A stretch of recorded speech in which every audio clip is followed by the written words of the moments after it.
અડીકડી વાવ અને નવઘણ કૂવો નો જોયા એ જીવતો મૂવો.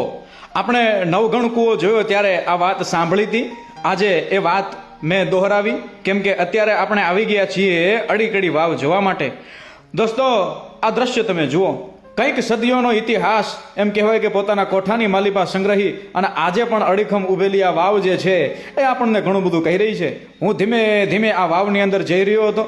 દોસ્તો, એક એક પગથિયે જાણે આ વાવ જે છે એ આપણને વાત કહેતી હોય એવું લાગે. હા, પોતાનો ભવ્ય ભૂતકાળ ભાખતી હોય એવું લાગે.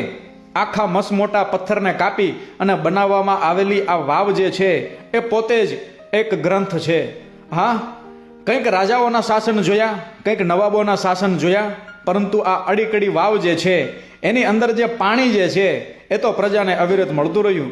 દોસ્તો, આ વાવ જ્યારે બની ત્યારે એમ કહેવાય છે કે આ વાવની અંદર પાણી નહોતું આવતું. પછી રાજ્યના જે જ્યોતિષ હતા, જે પુરોહિતો હતા, એમણે કીધું કે આ વાવની અંદર જો કોઈ બે બહેનો સ્વૈચ્છિક પોતાનું બલિદાન આપે તો આ વાવની અંદર પાણી આવે.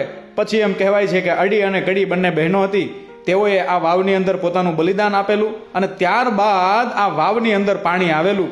હવે આ વાત તો આપણે બધાએ સાંભળી છે, આ ઇતિહાસ તો આપણે બધાએ સાંભળ્યો છે. અડીકડી વાવ અને નવઘણ કૂવો નો જોયા એ જીવતો મૂવો. એટલા માટે કદાચ આ શબ્દોને આપણે વાગોળીએ છીએ, પરંતુ આ વાવ જે છે ને એના આ બધા ઘસારા તમે જુઓ. અરે, વાવ જે છે એ અતિ વિશાળ પહાડને કાપી અને બનાવવામાં આવેલી છે. આ વાવની અંદર બહારથી કોઈ વસ્તુ લાવવામાં આવી નથી. અને હું એક એક પગથિયા ઉતરતો ને દોસ્તો, એમ મને એક અલગ જ પ્રકારની ઠંડીનો અહેસાસ થતો. આ વાવ જે છે એની ભવ્યતા, આ વાવની દિવ્યતા, હા, અને જેટલી વાર જઈએ એટલી વાર આપણને એક અલગ જ પ્રકારની ઉર્જા મહેસૂસ થાય. એટલે કે આ વાવની એ નવ્યતા પણ મને સ્પર્શ કરતી હતી. અનેક કબૂતર જે છે એ પોતાનું ઘર બનાવી અને આ જગ્યાએ રહે છે.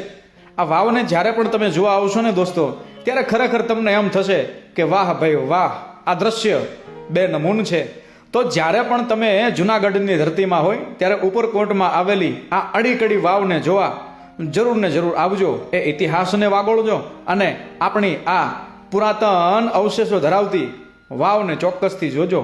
ખરેખર આ બધું આપણું ઘરેણું છે, સાચવવા જેવું છે. વાહ ભાઈ વાહ. અડીકડી વાવની બહારનો નજારો તમે જુઓ. સામે આપણને અડીખમ ઉભેલો ગિરનાર દેખાય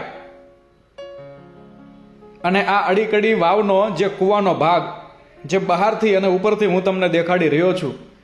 દોસ્તો, અડીકડી વાવ જરૂરથી જોજો. વાહ ભાઈ વાહ. અડીકડી વાવ અને નવઘણ કૂવો નો જોયા એ જીવતો મૂવો.